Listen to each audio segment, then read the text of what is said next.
Hello everyone, welcome to another video. So, Vainglory just got released on Steam, and I thought it would be nice of me to welcome everyone that is coming from the Steam community and give them a little bit of an introduction to Vainglory.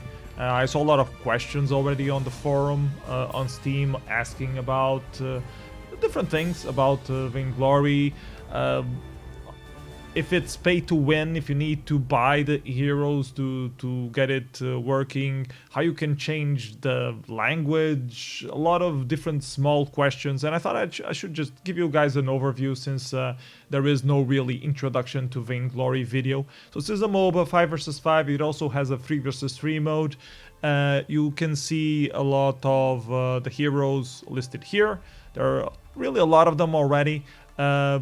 When you are a new player, you already have like I believe 10 for free in the beginning, and then you can easily buy with Glory, which is then in-game currency, a few more heroes. You don't need to have them all. You can still play casual games in the beginning. You need a minimum, I believe, of 10 or 12 heroes to play ranked matches, but they're relatively easy to grind, so they're not that hard. And if you're really anxious to practice a new hero, you can still use the train mode to play that hero. You can get it randomly on one of the game modes that exists, which is the Rumble. It used to be called Battle Royale, and now it's called Rumble, where if you play it, you'll just get a random hero. Actually, I can play that right now so you guys see it. You just get a random hero assigned to you, and it can be one that you don't have yet, so that's easy enough to get. So yeah, as I said, 5 vs 5. It also has a 3 vs 3 mode. Originally it was a 3 vs 3. The game comes from the mobile, so that's why the graphics are not as good as you would expect from a PC game, but they're still decent quality. They're good quality. I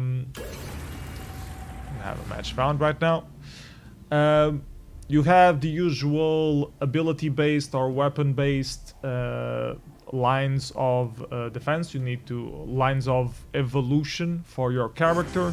You have a total of 12 levels that you can increase the character for. I'm gonna play the new hero, San Feng, because I'm still practicing him. See how that works.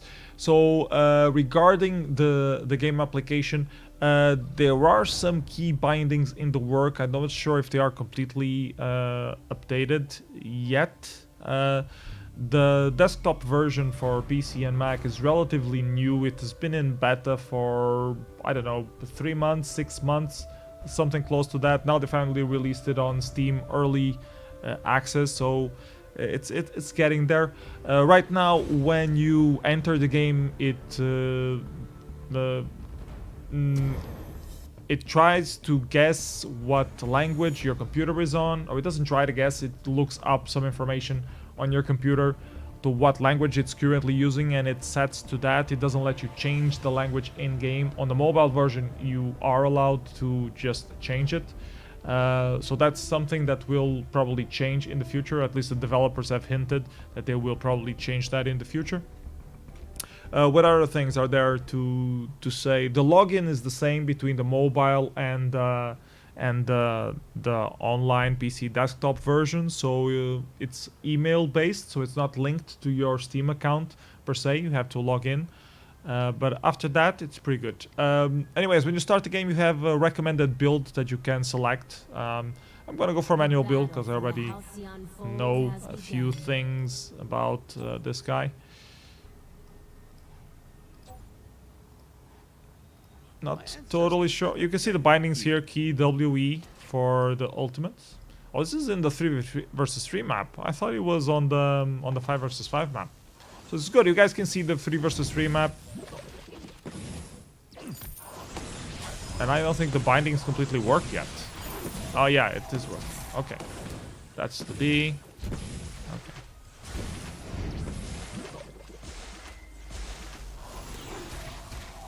Okay, so yeah, it's working. As you can see, it's a mobile game. The graphics are nothing overwhelmingly, especially if you're used to stuff like League of Legends and Dota 2. They have higher quality graphics, that's true, but this is originally a MOBA game. And when you are on queue, you are queuing up against other MOBA players, against people on other clients, I mean. So if you're feeling like it's a bit what do I want to say? If you're feeling like it's a bit you're playing against pros, it's because a lot of people are on the mobile version and the controls are slightly different. People are more used to the mobile version, but a lot of people have been playing the desktop version lately as well, and there have been a lot of developments to improve the way you can click things around, because it's just faster when you tap with your finger. No, you tap down here, you tap there, and it's a lot faster. You can have two hands and everything, and I mean, if you're used to League of Legends or Dota, this is okay, you are used to this, but if you're not, and when I started playing Vainglory, I was not a MOBA player, a PC MOBA player. I was interested in MOBAs, but they always felt like they were very... you needed to grind a lot to reach that level, the level where the rest of the people are, and also to reach the technical skill to click things around. So that's why I tried Vainglory. It felt more of a casual entry point to MOBAs, and it works pretty well. And you can see you have the skills here, A, B, and C. In this case, it's binding to the key W and E bindings. Your A and your B are pretty much different skills. Each hero has its own passive abilities and skill abilities. You need to really get to know the heroes a bit more to take full advantage of their... I'll try to do the ultimate here. Oh, I catch 3 people, that's good. Okay, not enough to kill anyone, but I think I need to do better shopping. Anyways, you have your abilities, 2 of them, and the ultimate. The ultimate usually has more cooldown. And yeah, I'm also going to... I'm not going to not care about this game. Sorry for the rest of my teammates. And I'm going to show you guys the shop. So these are the recommended builds. You can choose a build and it will auto build for you. So if you're a new player, this is really useful. You can just select this and it will auto buy for you, and the thing appears here. So it's a lot easier to buy stuff. If you're a more experienced builder, if you're a more experienced player, you can just use either the weapon or the crystal build path. They are both selected here. And you have the usual stuff. You have to understand a little bit more how they work. Sorrow Blade's more for pure damage. Serpent's Mask gives you a little more of sustain with this vampirism lifesteal thing. Spell Sword gives you some cooldown, so it's good for heroes that also have some heavy use of abilities, but they still want to go for the weapon path. Poison Shiv does some... increases attack speed, but also has a little bit of mortal wounds. It applies mortal wounds, which is good against enemies who regenerate a lot of health. It cuts down on that regeneration. Breaking Point stacks up your attack, so you start doing more damage as long as you keep doing damage. So it's good if you're going to stay in the fray of the battles. Tension Bow has some typical piercing on it, so it helps you bypass weapon armor defense.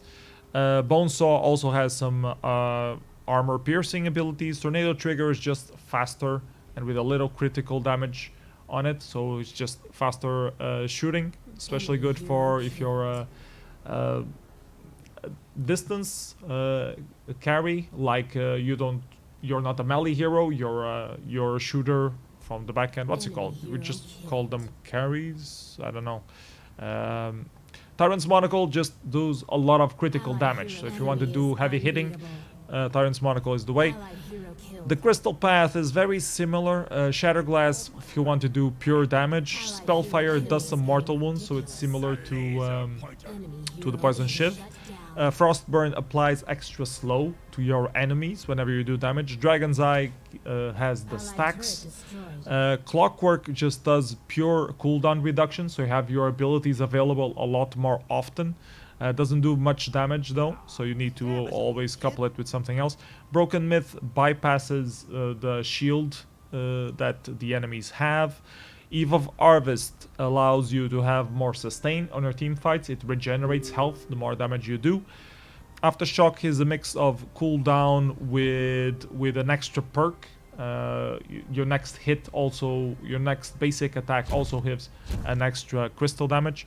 And Alternating Current is more attack speed, pretty much, which is nice complementary item if you want to do also some standard attacks. Then you have the defense items. These can be a little bit complicated. It depends a lot. Pulse Weave, it basically increases your move speed. It's very obnoxious if you want to glue to an enemy opponent, and whenever someone attacks you, the rest of your team will be faster, so we will be able to go on top of it. It's mostly for support carries, not carries, support players. How do I see the things from here? I don't think I can. And just finish the fight. Did we win or lose? I don't know. I wasn't paying attention. Anyways, you have some skins also for the heroes. You have some talents available. Talents are only useful for blitz matches. They're like extra additional skills or skills taken to the next level. So it's more for fun, not as much for competitive play. And with the talents, it is a pay-to-win thing, because to get the legendary talents, it's really hard. They cost really a lot. So, but those are mostly for blitz games, and you don't have to use them to still have fun on playing blitz. I don't think this is what's checking. This is just cosmetic stuff, more cosmetic stuff. So a lot of cosmetic stuff. And you have some boosts. The trophies shows you the stuff that you had before. Marketplace. I don't think it's really worth going through this. So yeah. Welcome guys to Vainglory on Steam. Hope you guys have a good time. If you have any questions, let me know on the comments below on the video, and I can do a few more videos. Doing like some tutorials for new players that are getting into Vainglory. Now I've been playing Vainglory for a few years now. Let me take a look. Is it not on stats? It was where the screen on the previous screen that I was on badges or trophies. Yeah, I've been playing since 2000 and before 2015. On 2015 was when they created the first official season, but I was already playing before then, so probably beginning 2015. So I've been playing it for 4 years now. A lot of time playing. So yeah, hope you guys enjoyed the video, hope it was useful, and see you guys on the Alcyon Fold or the Sovereign's Rise. Alcyon Fold is the name of the map on the 3 vs 3, and Sovereign's Rise is the name of the map on the 5 vs 5. So have fun, take care, bye bye.